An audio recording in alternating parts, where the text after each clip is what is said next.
member Teams Global. Sorry. Welcome, warm welcome. So இன்னைக்கு ஒரு important session பார்க்க போறோம். It's the from survival to significance. I'm also excited. Title லாம் thrilled ஆ இருக்கு. So I'm also excited and uh, to see what he has to say. Of course, everybody, all of us have insurance needs, personal or business, and Vignesh is the best person. I have personal experience talking to him about insurance. He's very thorough, very detailed, just like any other insurance agents. Especially, he's not pushy. He actually points you in the right direction, which I wanted to mention. And so he's going to talk about uncovering blind spots throughout your business, wealth, and legacy planning journey. So I'm excited, just like you guys are. Without further ado, I'll turn it over to Vas. Vas. Thank you, Sri. Good afternoon, everyone. For a change, இந்த தடவை பார்த்தீங்கன்னா, we decided to get this event to an afternoon just to try and see. And this is one thing that, as Sridevi has been mentioning about, we wanted to take a stab and see how this works. And Vignesh பத்தி சொல்ல தேவையில்லை, Sri cover பண்ணிட்டாங்க.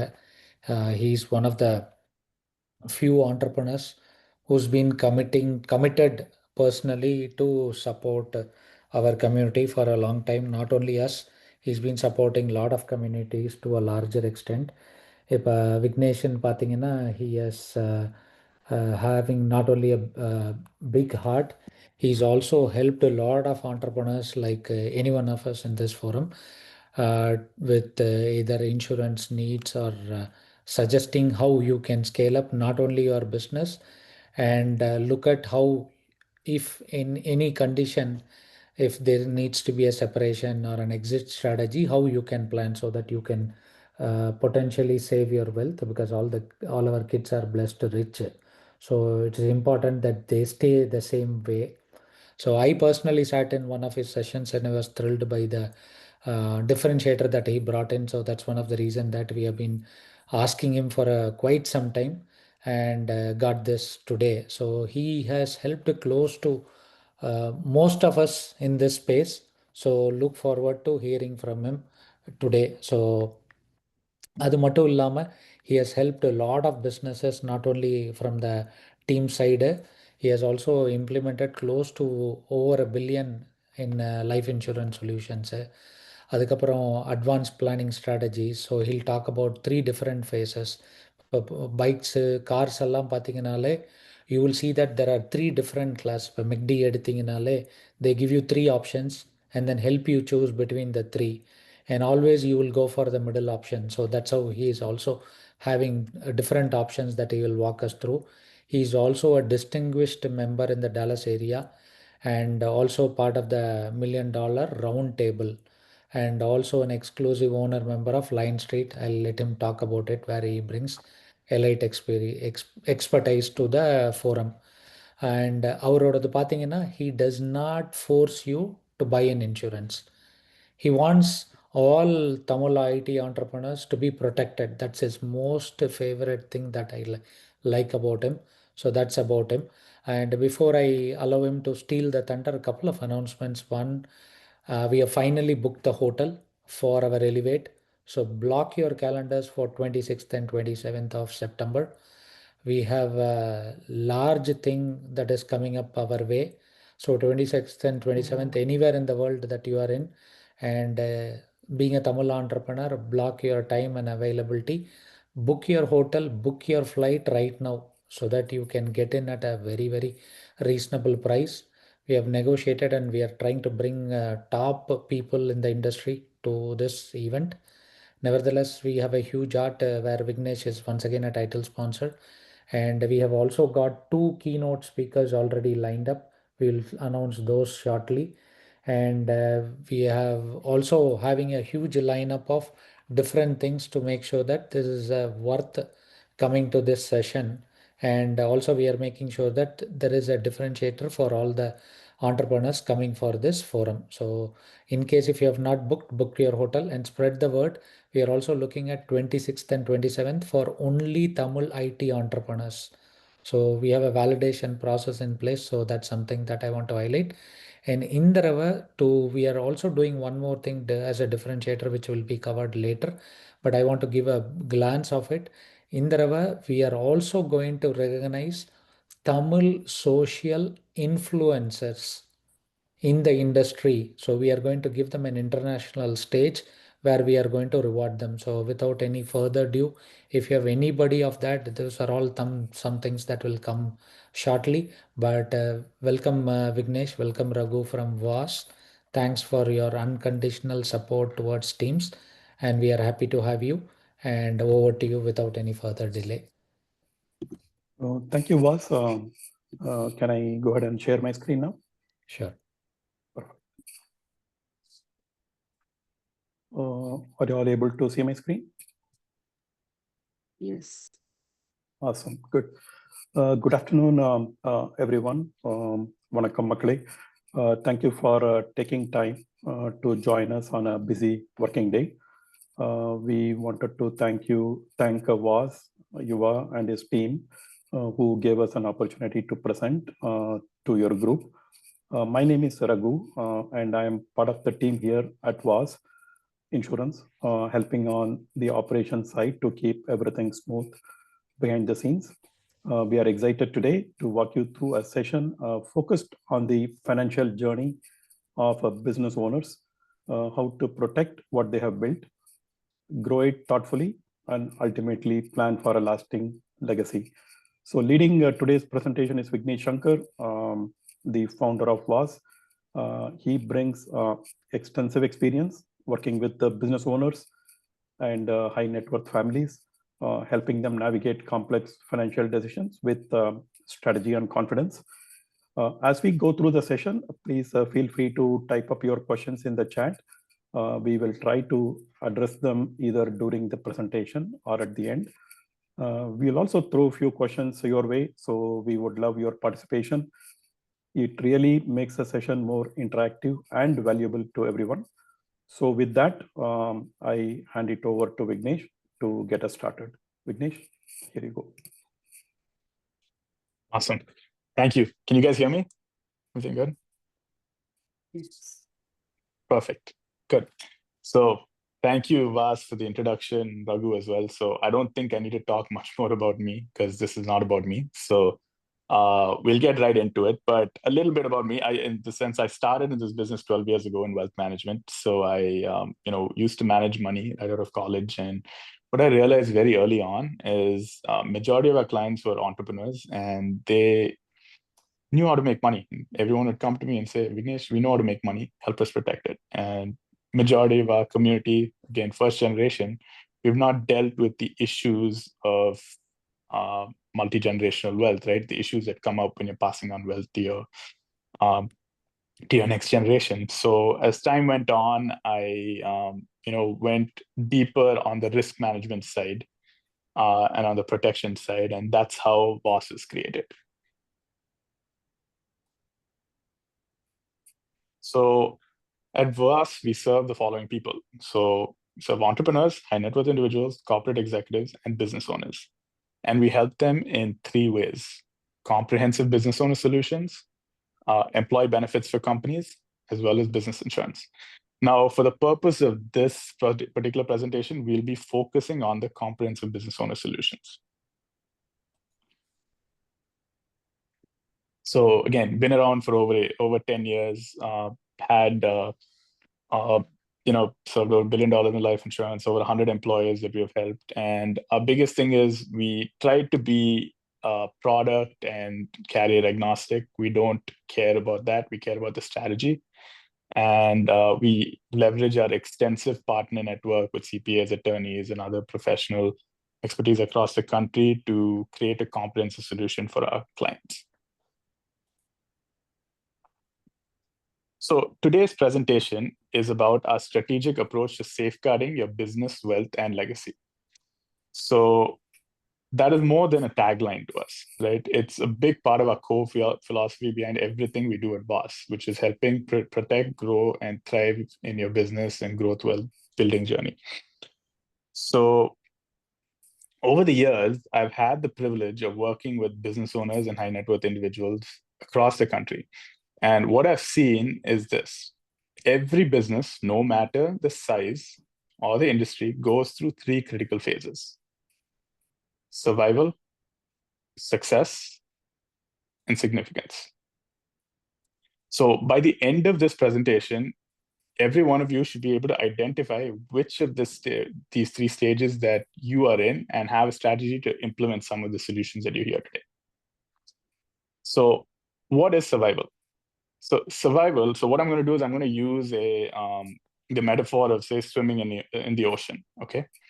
So survival is the equivalent of if you're swimming in the ocean and you're struggling to stay afloat, right? So the business equivalent of that is where, personal and business revenue is fragile. There's more of a downside risk, and keeping your business afloat, managing cash flow, and covering essential expenses are your paramount importance over there.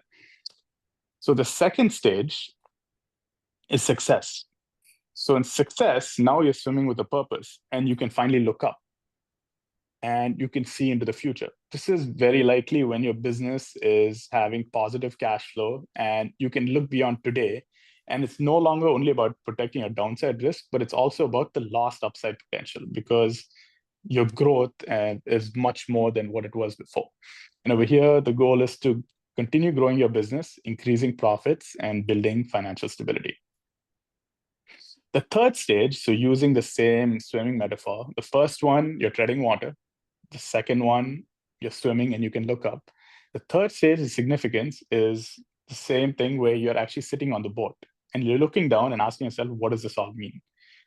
More often than not, this is when someone is at an exit. And the focus over here shifts to wealth preservation and efficient wealth transfer, and creating a lasting impact, securing a legacy, and ensuring generational wealth. So what we're going to do now is walk you through one case study for each of these things that we have done, each of these stages that we have worked on with clients. At the end of each case study, we'll have a few questions that you should probably ask yourself if you're in this stage of things that you could probably do. And then we can even stop and answer any questions that you have. So the first case study is for someone in the survival stage. So this particular company we worked with was a founder-driven startup. They had a $2 million revenue, $6 million valuation, 2 equity holders. One was a founder who owned 75% of the company, and the other one was a CTO who owned 25% of the company. So what are the main challenges that they faced when they came to us? First thing, they didn't have the basic will and trust. So this is something that everyone should have, right? Your basic will, trust, and core documents. The second thing they didn't have was a buy-sell agreement. So what is a buy-sell agreement? A buy-sell agreement protects your company and your shares in the company in the event of the 4 big Ds: death, disability, divorce, disillusionment. So I'll give you an example. So this company, for example, is worth $6 million, right? Let's just assume Raghu and I are partners here, right? So I own 75% of the company. So my share of the company is $4.5 million. Raghu's share is $1.5 million, right?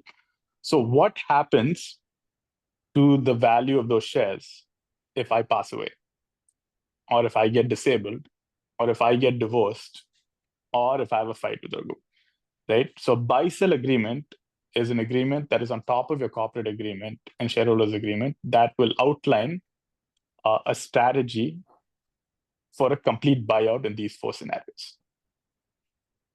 So the second thing is, so what happens to the company if one of the owners passes away unexpectedly? Because in most founder-driven startups, the founders, as much as technology as there is, the founders are still a driving force behind the growth of the company, right? So the CEO and the CTO are equally important. What happens if one of them passes away?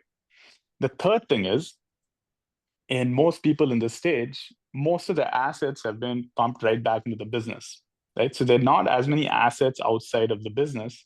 So if something happens to the founder, how do you protect and provide liquidity to that founder's family?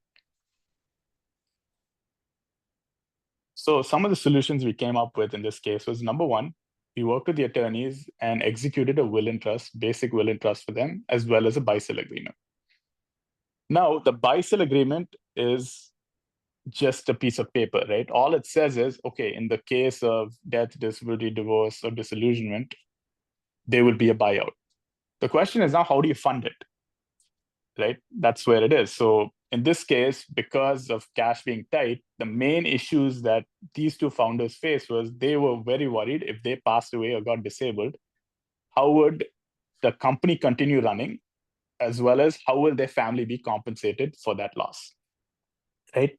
So using the same example of here, me and Raghu as partners. So my share is worth $4.5 million. Raghu's share is worth $1.5 million, right? So what we decided to do is purchase a $4.5 million life insurance policy on my life. So if I pass away, Raghu will use that money to buy my shares in the company and give that money to my family, and Raghu will own 100% of the company. And vice versa, if Raghu passes away, I can do the same for him. It's a clean and elegant solution and relatively lower cost to do that. The other ways you could do it is also you could use cash, and you can also use a promissory note to do the same thing. The other thing that they did was they also, because they were looking to start getting investors into the company as well, we decided to purchase a key man life insurance policy in each of the partners. So the buy-sell agreement protects the families, right? So the buy-sell agreement protects the equity value for the family. But now, in this case, let's just say I buy out Raghu's shares for $1.5 million if he passes away. I own 100% of the company. But now, Raghu is very instrumental in the growth of the company, right? So I also need to replace his loss. So how do we do that? So a simple and easy way to do that is get some insurance on him as well. So that protects the longevity of the company and all the employees in that. So by doing these 2 or 3 things, number one, we created liquidity for the family through the buy-sell agreement. The second is the key man life insurance created business continuity. So that way the business can continue regardless if one of the founders or the CTO passed away. And same with the company value. And the family's income the income of this guy was also replaced through some of this insurance products. So if you are in the survival stage, these are some of the questions you got to ask yourself. Number one, do you have a business partner? And if you have a business partner, do you have a buy-sell agreement in place? And have you funded it? The second thing is your business heavily dependent on you? And if it is, what is the plan to protect the business if something happens to you? Third is your family dependent on your income? And what is your plan over there if you're not there? The fourth thing is your basic will and trust and other core documents. Do you have that?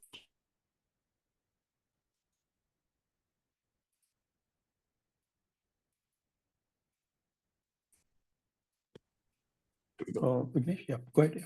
Yeah, I think someone muted me. Okay, so doing all this and acting on all this right now puts you in the right stage to move to the success stage smoothly, from survival to success.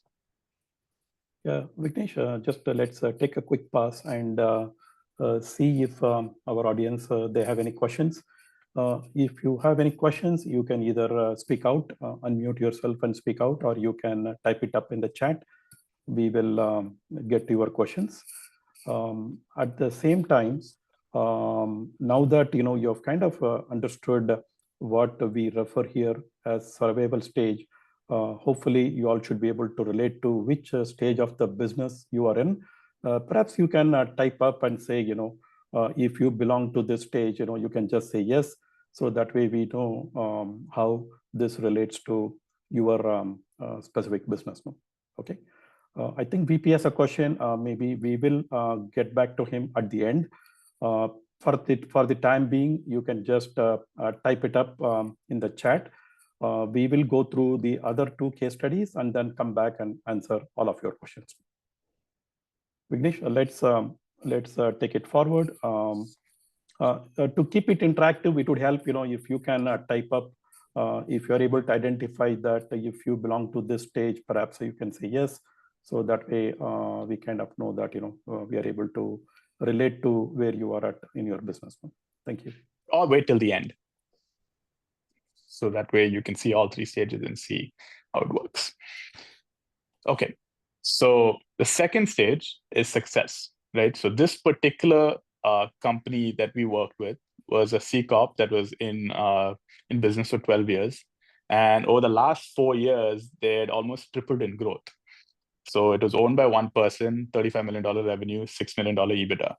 So this owner came to us, they were referred through someone else. And some of the challenges they faced, number one, was because they grew so fast, the legal documents, valuation, and insurance coverages needed review because it didn't really match up to where they were right now, right?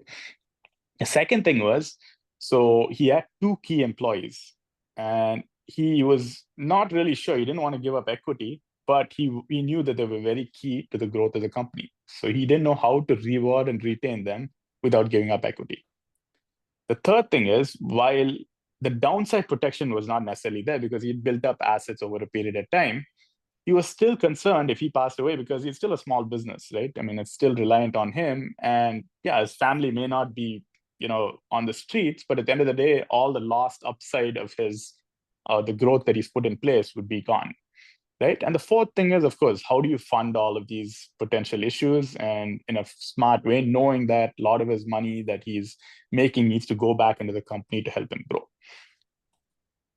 So the first thing that we did was we helped him complete a business valuation. Now we have tools that we personally pay for that some of our clients use to get the valuation done. Or if they need a more professional valuation, we have resources for that as well. In this case, his valuation was completed at $40 million.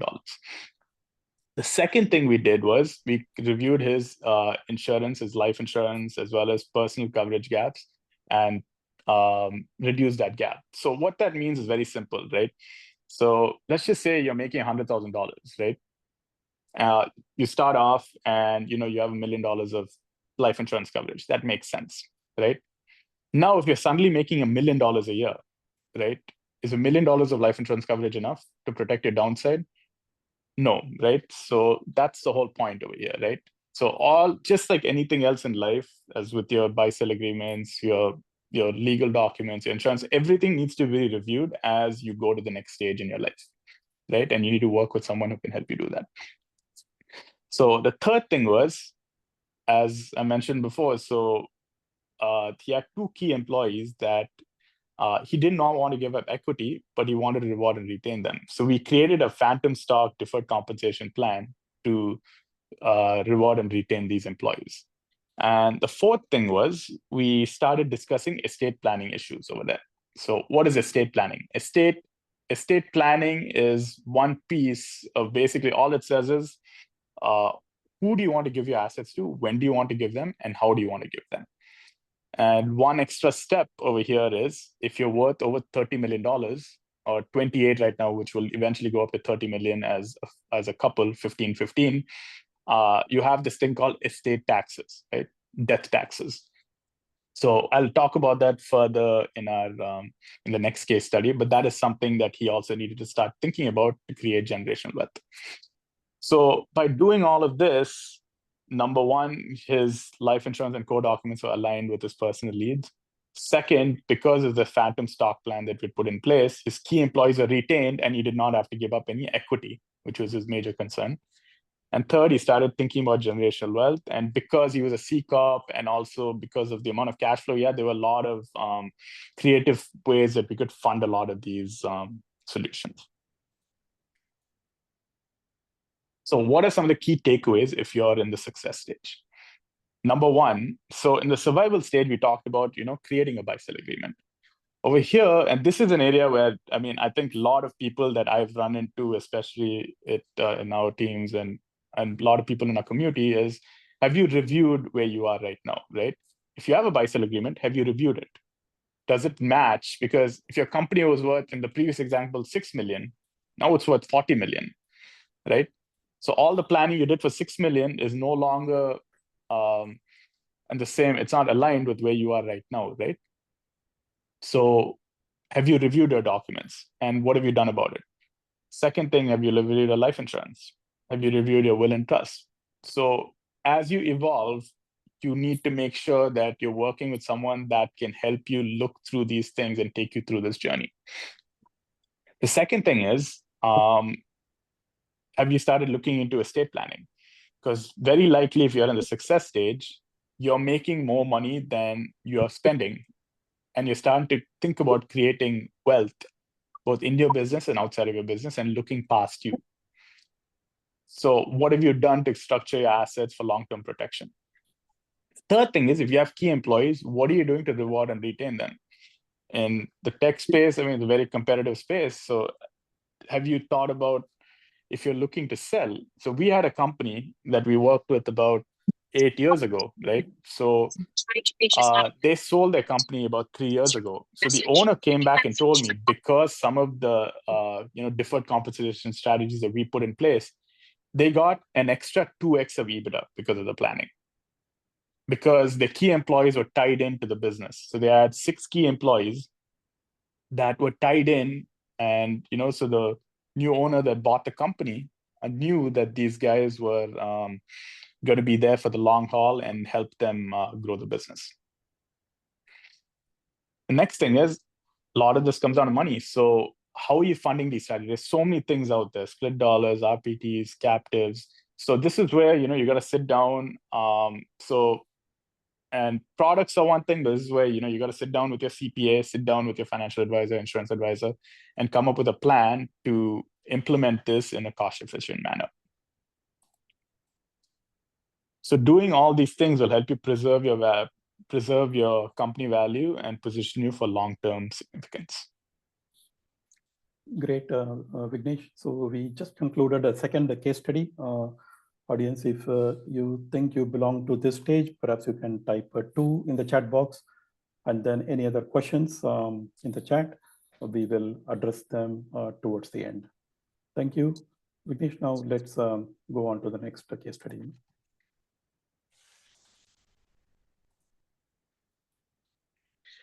So the third case study is for someone who is in the significant stage. So again, just to recap, the survival stage is someone who is a startup, who's a startup company where they had to protect their downside, right? The success stage was a company that was growing fast, had excess cash flow, and they were looking to grow fast and potentially eventually sell and create long-term wealth. The third stage in significance, this particular person that we worked with, so he was 57 years old. So he had an offer to sell his company for $150 million. Right? So a significant amount of money. So, but not unlike majority of the people we meet in this stage, they got to this stage by being ultra focused on growing their business, right? So they've done very little planning and worried about any of the defensive strategies they can do to provide generational wealth. And they were also charitably inclined. So they had no estate plan in place. So they had estate tax liability of over 50 million. So what does that mean? So estate taxes are a function of estate planning. So if you are worth over right now 14 million for each spouse, so 28 million, right? At the death of the second spouse, if you're worth over 28 million, there is this thing called estate taxes or death taxes. Right now, the federal estate tax is about 40%. So if you live in certain states like New York or other states like that, it could be even higher. What that means is, so you take your net worth minus that 28 or 30 million, whatever that number is, you have to pay the government 40% of that within 9 months of your death. Just think about that. So it's not about where you are today. So if you're in your mid 40s and you're worth, say 10 million or 15 million. Now, by the time you're 80 years old, if you're worth over this number, anything worth over this 28 or $30 million number, inflation adjusted, you will have to pay a 40% tax to the government. Just right off the bat, you have to write them a check within 9 months, right? So in his case, I mean, yes, even if he had to write that check, he's instead of being worth 150 million, he's going to be worth $100 million. Okay, so no big deal, right? But at the same time, he didn't get to this stage by, being okay with giving up a third of his wealth for no reason, right? So again, it was someone that was referred to us. So we started looking at opportunities for him to reduce that estate tax liability, as well as create strategies for generational wealth. So what were some of the things that we did for him? The first thing we did is we did some pre-sale charitable gifting, which reduced his capital gains exposure when he sold his company.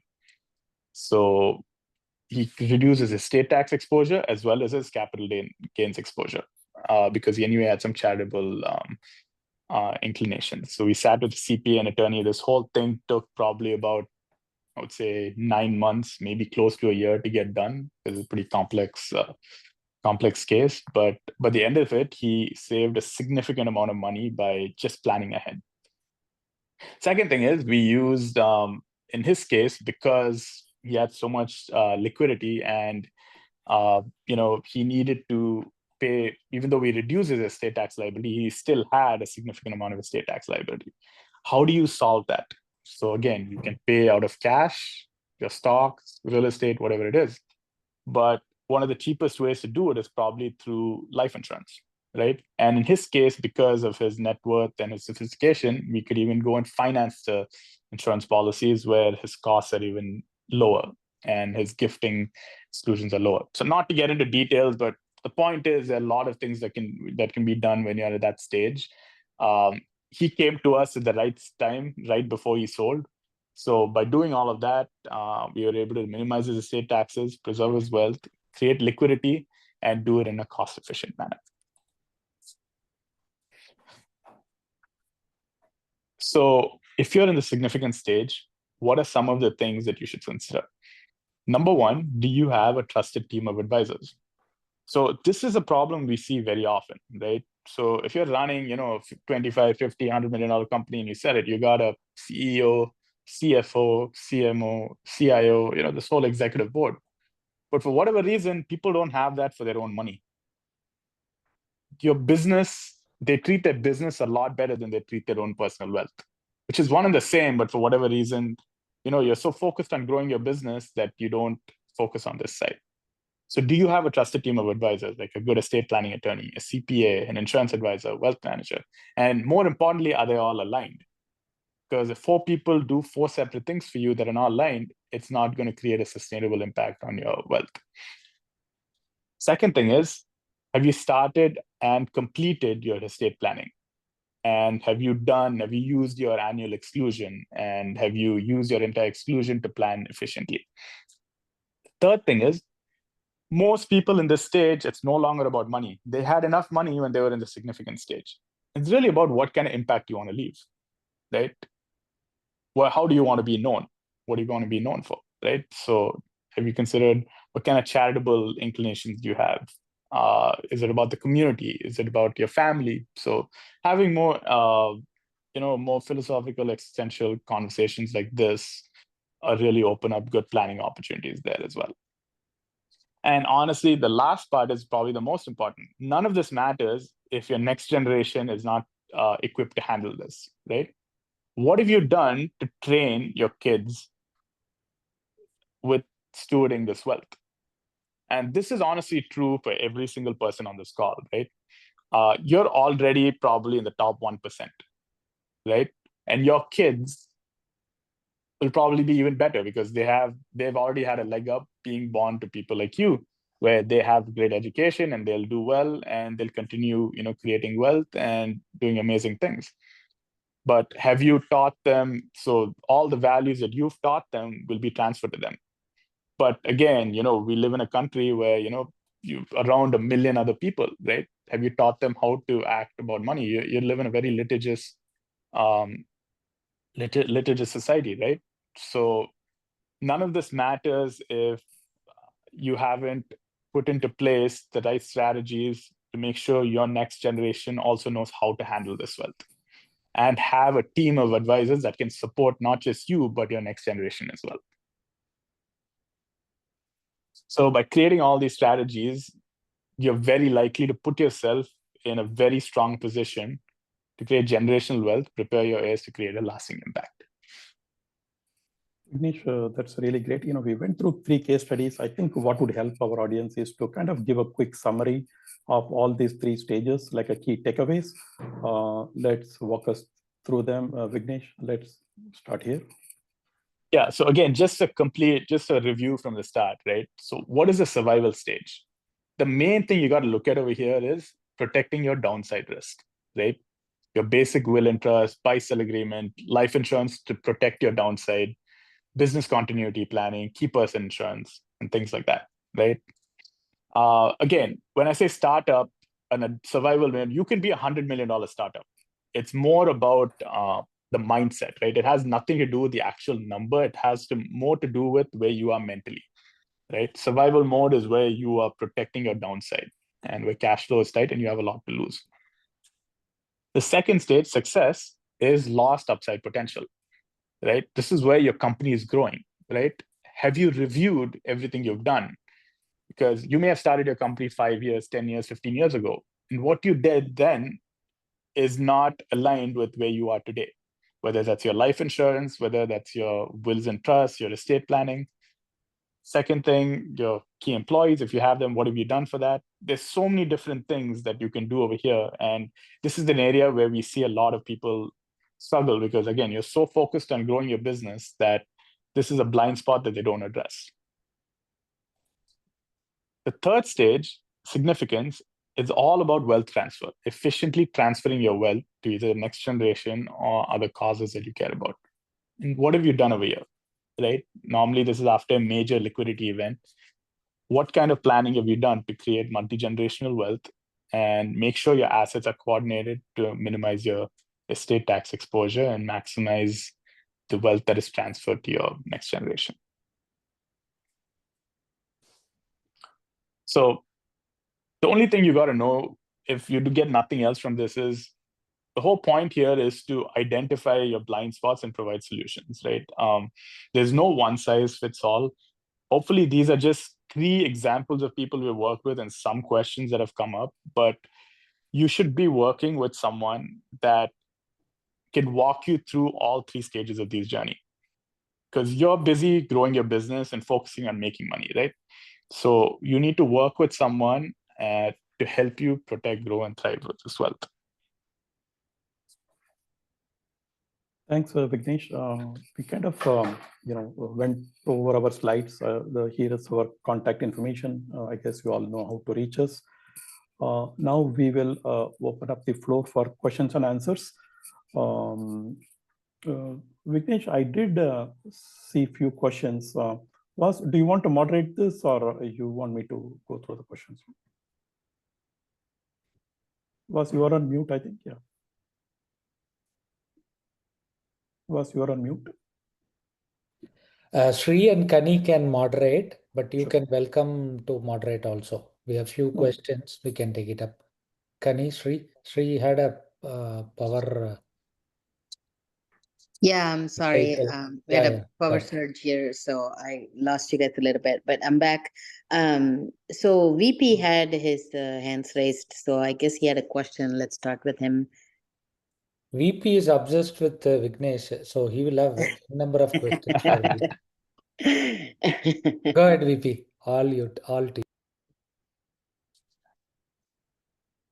But let's have engaging session. Also, feel free to ask questions. There is no necessary for you to have an insurance. You can even check in terms of what stage you are in by validating all the options available. Even if you have a one-on-one session with Vignesh, without any strings attached, he evaluates, gives his point of view, and if you see interest, you can move forward. So just this is exclusive for all our team members. Yeah, over to you, Sri, and over to you, VP. VP, I think you are muted. Thank you. Maybe you may want to unmute and ask your questions. Sri, go ahead with the next question by the time VP comes back. Okay. So next was from Selvi, actually. So she said, can the estate management be set up in such a way that the taxes are paid by itself without any intervention or manually funding it externally? Sri, Including sadly, at the time அதுக்கு of- முன்னாடி there is one more question from Thirubai. How to get buy-sell agreement? Maybe Vignesh. I think that question got missed. Can you please read it? Because I don't Oh, don't okay, see. okay. Sure. No worries. So go ahead, Vignesh, how to get buy-sell agreement? Because you talked about a buy-sell agreement, especially when you have a partner or something happens where there is a change in the environment or anything of that sort. Basically, business diverse or whatever it is. Yeah, so good question. So you got your shareholders agreement, then you got your buy-sell agreement on top of that. So um, any business attorney should be able to help you with that. We have attorneys that we work with as well that we can refer you to. But yeah, it's a fairly simple document. I mean, it can be as complex or as simple as you want it to be, right? It should cover these four things: death, disability, divorce, and disillusionment. Death is a very simple thing, right? It's a very absolute thing, right? So if you die, how do you pass on these? How do you make sure that your assets, your business shares are bought out by your partner? Disability is okay. If I'm disabled, and say you and I are partners, you don't want to be in business with someone who's disabled who's not contributing to the business, right? So divorce, normally, again, same thing. Like, it's about, the question is, do you want, if you get divorced, do you want your ex-wife to have any controlling interest in the company? They may still have ownership.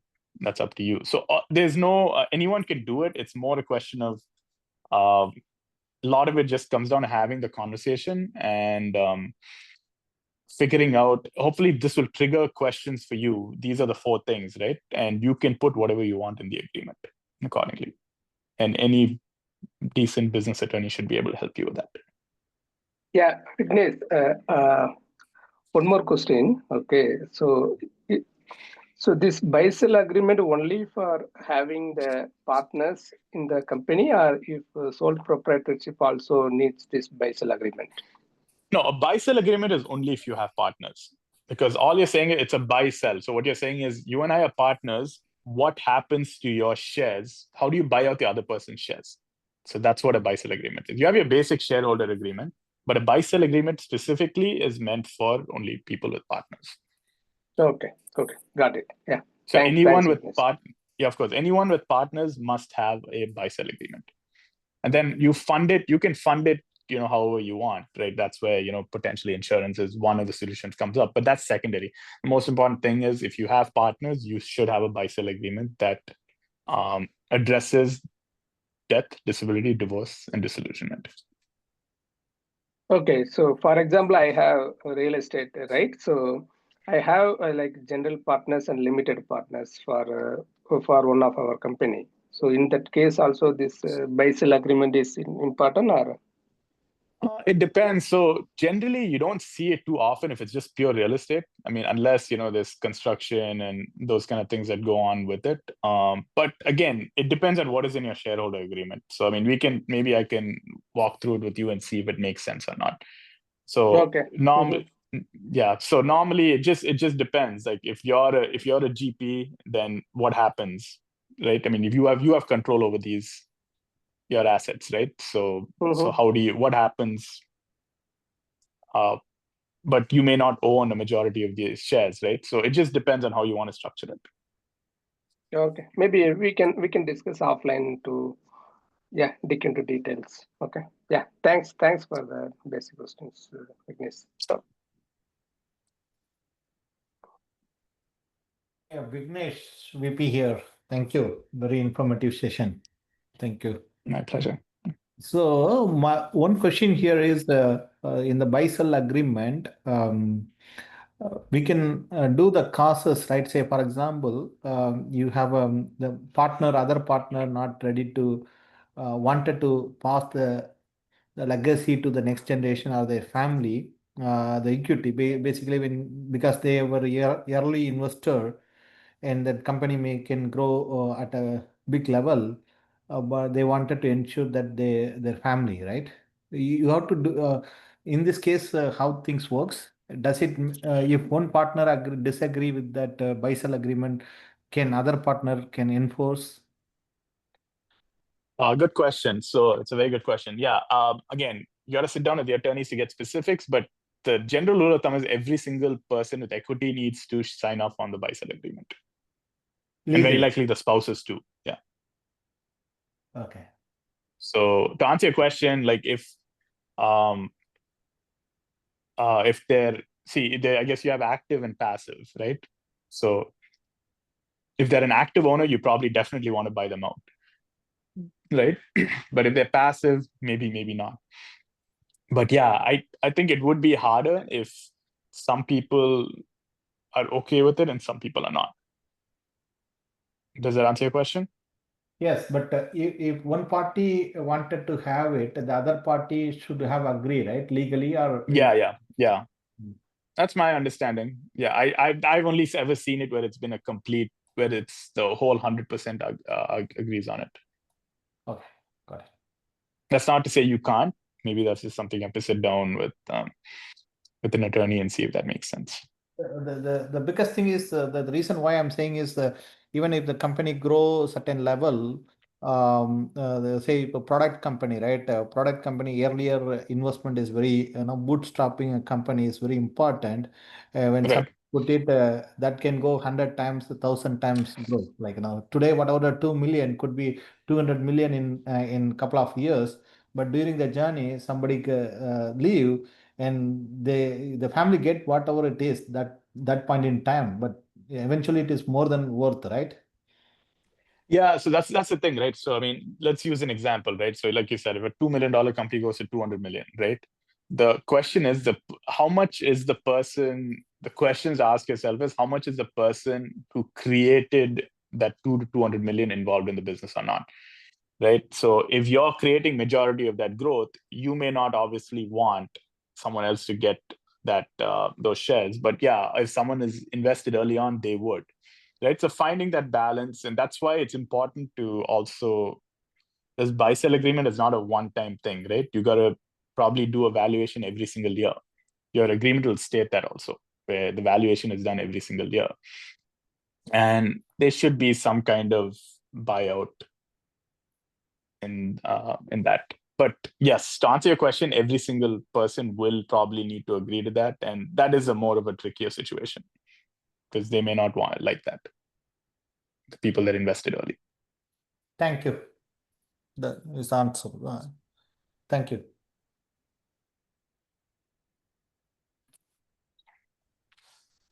Vignesh, there Selvi, was do you another want question. to ask your question? Yeah. So, hi Vignesh.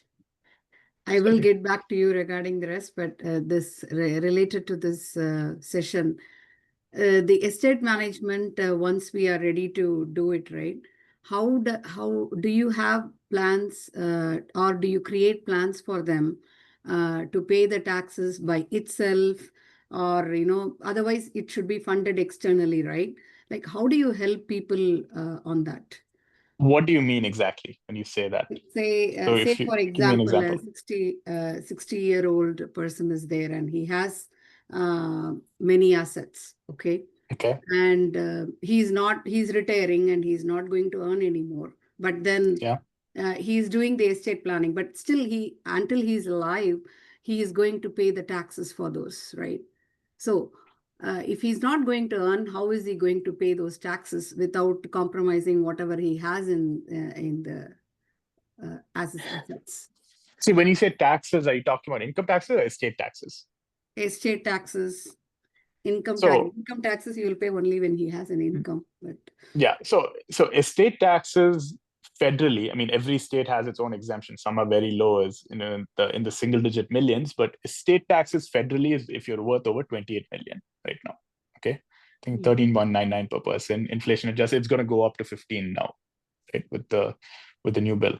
So if you're worth more than that is when estate taxes come in, right? And when that is a case where you something you have to deal with, so that's when, so it's purely a question of am I going down the right track of answering your question? Yeah, I'm still waiting for the answer though. Okay, so your question is who would pay the estate taxes if you're saying if they have no income, right? So they need to live off some of the money, right? And you're saying how will the rest of it be distributed? Is that your question? Right. And how will the taxes they have to live as well as they have to pay the taxes too. and still maintain those things, right? Maintain the properties or whatever it is. How would you help them plan it out? No, maintenance is a separate thing, right? So I mean, purely this is a question of gifting, right? So if they need income while they're alive, so I mean, it's one of those things. So it's hard to keep ownership of something while also gifting it out of your estate for estate tax purposes, right? Yeah. So a simple thing is like this. Let's just say you're worth, I don't know, let's call it $50 million, right? Now you only have a $30 million exclusion, right, between you and your spouse. But you also need, let's say, $300,000-$400,000 to live every single year, or whatever that number is, right? So you have to, that's where there are many discounting techniques where you can gift those assets out of your estate to basically reduce that estate tax liability.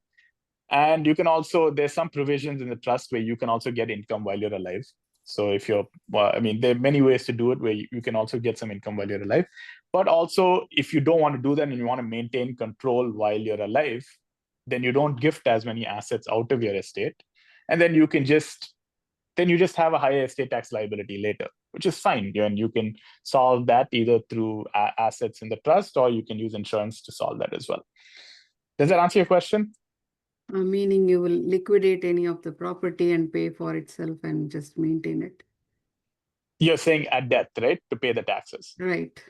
Yeah, and that's where life insurance is a good solution, because it's just generally cheaper to do it that way. But yeah, you can liquidate and do it. So generally, that's where, if you have illiquid assets, that's where insurance comes in. And you say, okay, you know what? I have a $5 million estate tax liability. I don't want to sell a piece of property to pay this liability, right?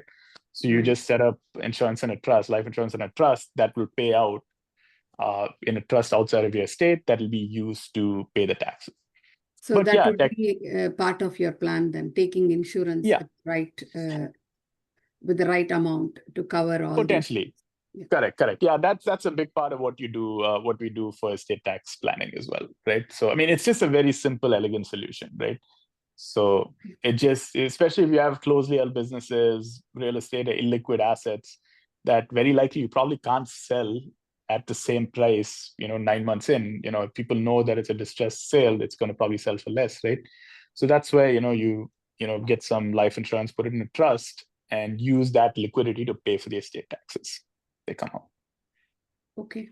And so you can also, while you're alive, you can, enjoy the assets as well. Okay. Thank you, Vignesh. So.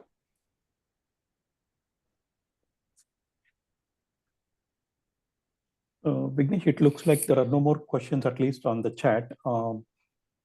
If anyone wants to ask questions, they can ask, or we can give it back to Voss to do the conclusion. There's like this generic question was asked. What do you guys suggest are the prerequisites for any business to have? Like, this is the bare minimum you guys need to have. Again, so what I would say is it really depends. So I would say, look at, if you're in the survival stage, right? It depends. You got to have basic will and trust, right? Basic will, trust, and medical directive. Your core documents is what it's called, right? You got to have that. Second thing is you got to have your basic, life insurance stuff done, like to protect your downside. So again, depending on the stage, if you're in the survival mode and you're running a business, you got to protect your downside, right? It's all about protecting your downside, right? And protecting that, whether it's you have partners or not, protecting the downside. If you're in the success stage, it's not about protecting your downside. Now it's about how do you optimize what you've already done and get ready either to sell or pass on the business. So then it's just potentially you just have to review what you've already, very likely you should have already done that first stage, and then you just optimize that. And then again, the third stage at significance, the complexity increases, and then you have a lot more planning. So it's very hard to give like a generic answer to that. So that's why we try to, put it structured in 3 different silos: survival, success, significance, because it genuinely does. The needs change as you, as you evolve and grow in your business. Does that make sense? Yeah, thank you. That's helpful. There's a few myths about trust. Will we all need it? but trust part of it. So if we have a LLC or incorporation, we automatically should have a trust set up, or could you clarify a little bit on that? I mean, I think the word trust is used very loosely. I mean, it depends on what you expect the trust to do, right?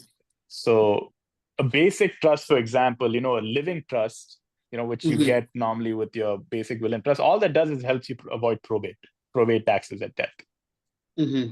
There's really nothing else that it does, right? Nothing else major that it does. Now, that's still in your estate. Now, once you gift it outside of your estate, you can get irrevocable trusts, family limited partnerships, a lot of other things where you might get more protection on your assets, but you may also lose control a little bit more. So there's no strategy that fits all, and more importantly, there's no if everything was perfect with one strategy, everyone would do it, right? So there's pros and cons to everything, and you should know that normally if you're getting something, you're giving up something else. So if you hear a situation where you get everything, it's very likely not true, right? There's no such thing. Right. So it's important to have that level of not just get lost in any kind of pitch over there on that. So see both sides of it. Okay, awesome. Does that make sense? Yeah, absolutely. Thank you for that insight. Voss, do you want to go ahead and ask that question, Voss? Sure. So when should a business start thinking about legacy planning, Vignesh? Is it always too early or is it always too late? What is the right time to plan? I think there's no right time. Obviously, the right time was yesterday. But more importantly, I think it's very hard to think about legacy when you're focused on yourself, right? So if you had to, if you're in the survival stage in a business, it's very hard for you to think about legacy planning. You're so focused on your daily growth in your business, right?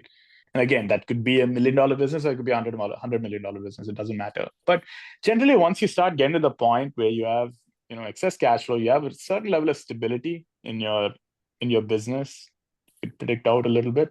I think it's a good time to start, because I'm a big believer. See, all of the kind of planning you do is not short term, right? You're looking at 30, 40, 50, 60 years, and second, maybe 2-3 generations down the line, right? So when you do it for the right reasons, good things happen. So you want to do it with a clear mind, is the point. So legacy planning is important, but first thing is you want to make sure that your basics are protected. Protect your downside.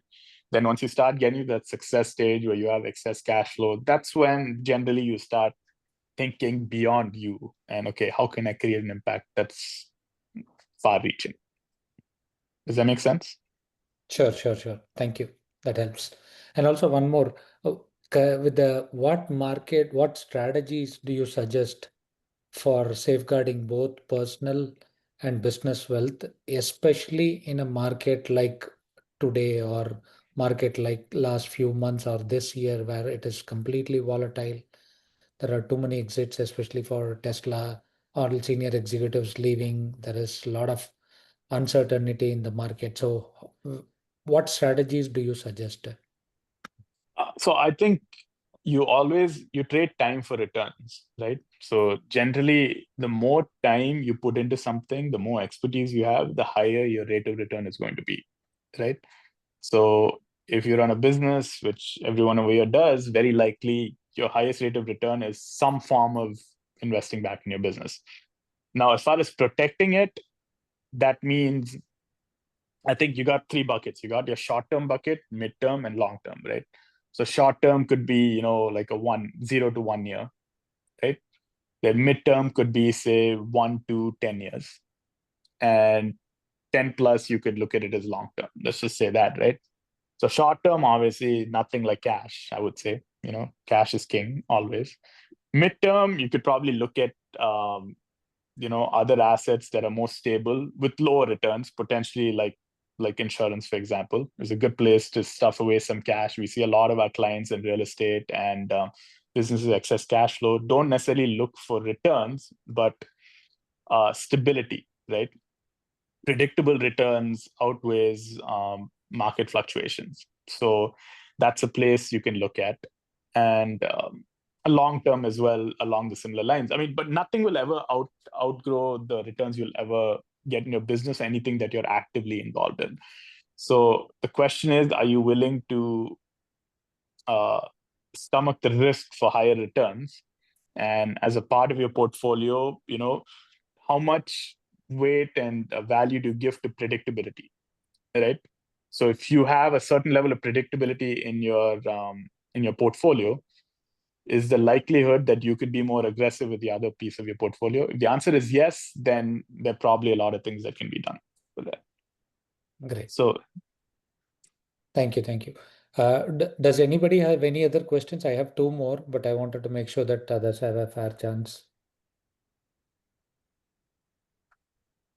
Okay. How should business owners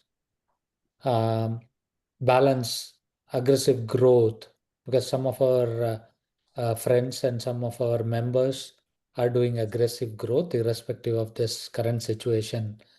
Also balance their aggressive growth with long-term wealth preservation.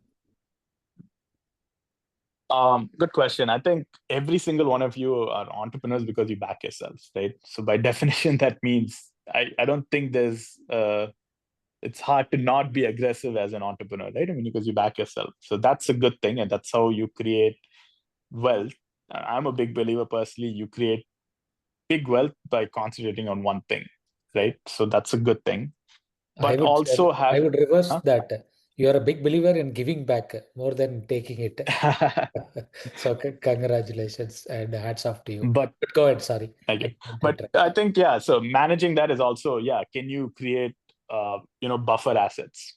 So that's where it comes in, right? So while you're investing heavily back in your business and growing, and it's hard to kind of get out of that mindset, right? I mean, I know people, in the seven-figure range who are doing that revenue-wise, and even in the nine-figure range who are in the same kind of thing where they're stuck in that cycle, right? Where, the number just becomes 10x now, but it's 10x the problem.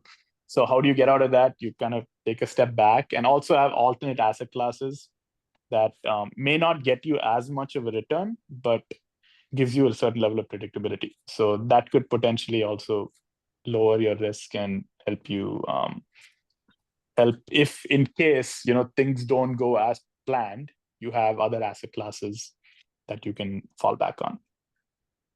Sure. Does that answer your question? Yes. The person who is also there, whom I'm referring, he's also there in the call, so I'll let him hear about it. For entrepreneurs expanding globally, what financial safeguards should be in place? What do you mean when you say that? For most of us or several of us have global business. Simple example is that we have in India and here, just as a bigger scale. And the third thing that we look at is Canada as the one. And if not, the fourth option for all of us is UK and Europe as a market, fifth one being Middle East.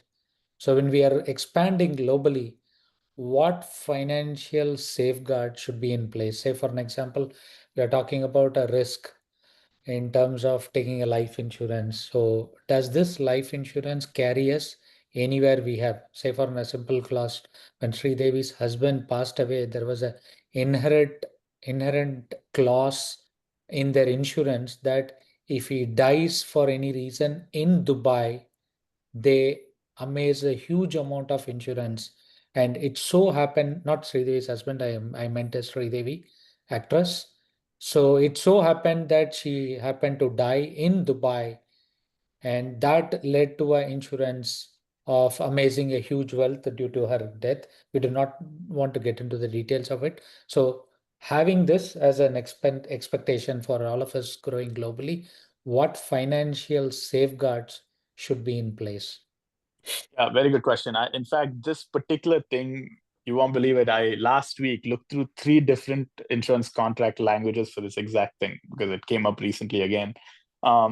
So what I would say is, generally speaking, life insurance contracts are unilateral, which means as long as you don't lie on your application, they will pay out the claim. Now, if you pass away outside say India or wherever it is, they may have a third-party investigator that investigates to make sure that it's not a wrongful death. There is a 2-year suicide exclusion in most policies. I personally know, I have cases where people have committed suicide 2 years and 11 days and they pay the claim, but there is a 2-year exclusion over there. So from the start of the yeah. insurance? Okay. That's a pretty standard one you always see, is there's a 2-year suicide exclusion.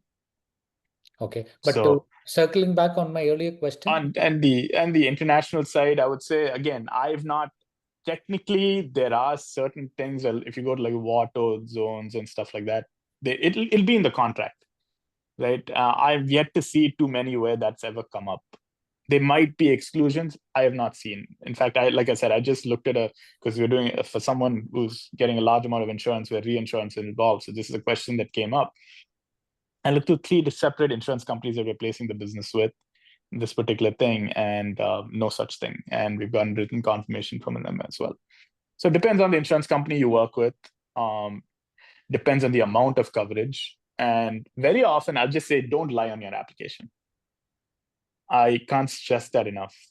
So first of all, these days, before you used to have to take insurance medical exams to get insurance, you can get up to like $40 million of life insurance now without a life insurance medical.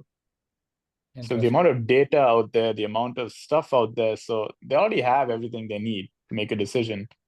But don't give them a reason to, they will pay the claim because they're very liquid and all that. But if you go and lie about something, smoking is a good example. If you smoke, say you smoke. Yeah, rates are going to be triple, but that's just the cost of it. I mean, if you smoke and stop smoking, you can always go and reduce the rates, but don't lie. So other than that, it's there to provide a solution, right? So I would say treat it like that. So it'll do its job as long as the right inputs will give the right outputs.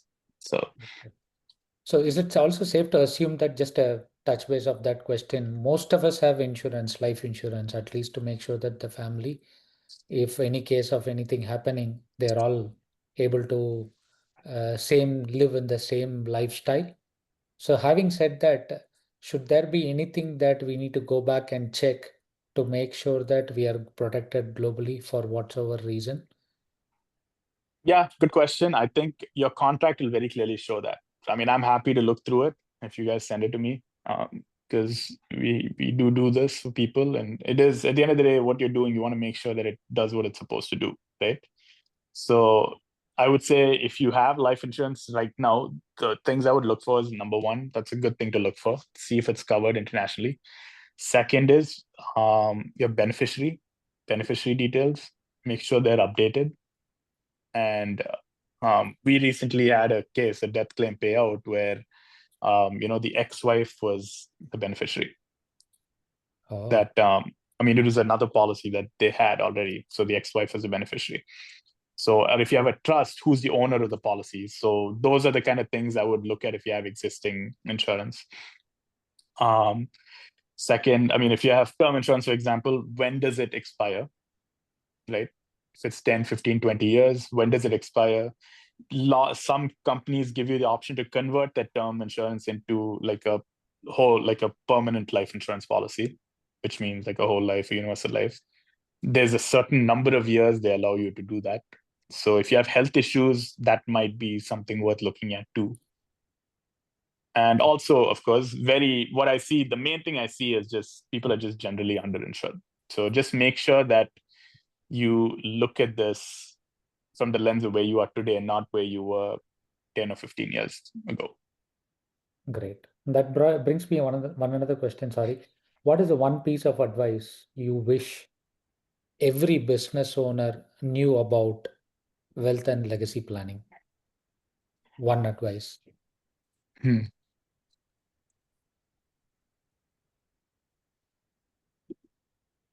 Treat your money as well as you treat your business. Thank you. That was Don't forget to call Voss. Not VAS, VOSS. Yes. You have to be very clear, Raghu. Otherwise, I get all the insurance commissions then. No, but I genuinely believe No, that. that's I a see good this one. throughout I see Yeah. it throughout the board, whether regardless of size, for whatever reason, people don't treat their personal money as well as they treat their own business, which is one and the same. That's the ironic part about this. But one lesson, that's what I would say. Vignesh, that's pretty deep and profound. Excellent session, Vignesh. I'm happy. Though it was a late, at least we both have been going back and forth. But truly, it was an inspiring session hearing it from you, talking about various stage. It was definitely Pleasure. informative. So look forward to 1 or 2 more sessions of this. So that the other members who could not join us today, it would be great. I request all members to post their feedbacks in the main group so that when we organize these kind of sessions, we keep in mind that all the members are able to benefit from the session. Raghu and Vignesh, thanks to you. Kanimali, over to you, Kanimali. வணக்கம் அனைவருக்கும். So we extend our heartfelt gratitude to Mr. So before that, sorry, Kani, Yeah, Vignesh and Raghu, anything else that you want to add? Sorry. No, just want to thank thank you. everyone, right? Yeah, for Yeah, staying. Not at I all. know so I many have people one stayed request back, for so. Vignesh and Raghu. Can you post your contact numbers in the chat group, please? I know the QR code is there. You can scan Sure. the QR code, and Vignesh is part of our member community. So for all the meetings, he's always there. Raghu is always there. So please post your questions before you make any change for insurance. Just give him a call. And even if you are not going to go and take insurance with him, just take his opinion. Is always there to help you and give a third point of view, like looking into this and making sure that your interests are protected for any unconditional reason. So just take care of that. That's one thing that I would always suggest.